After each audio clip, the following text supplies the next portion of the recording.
Mga master, pinangunahan ni DepEd Secretary Angara kasabay ang mga mambabatas ang pagpirma ng IRR o ito pong Implementing Rules and Regulation para sa Kabalikat sa Pagtuturo Act or Republic Act 11997. Kung hindi po kayo familiar sa batas na ito po yung batas na pinirmahan lamang ng Pangulo bago lang at ang layunin nito ay maging 10,000 pesos na yung cash allowance every year na matatanggap ng mga teaching personnel ng Department of Education.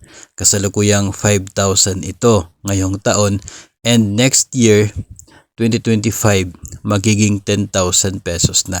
So ganap na po kasi itong batas at nilagdaan na nga itong IRR. So abangan po natin yung pag-upload ng kopya ng rules and regulation na yan para mabasa po natin at malaman yung mga provisions at hopefully nandoon po yung mga requirements, qualifications ng mga teachers, public school teachers na makakatanggap ng nasabi pong 10,000 na cash allowance starting 2025.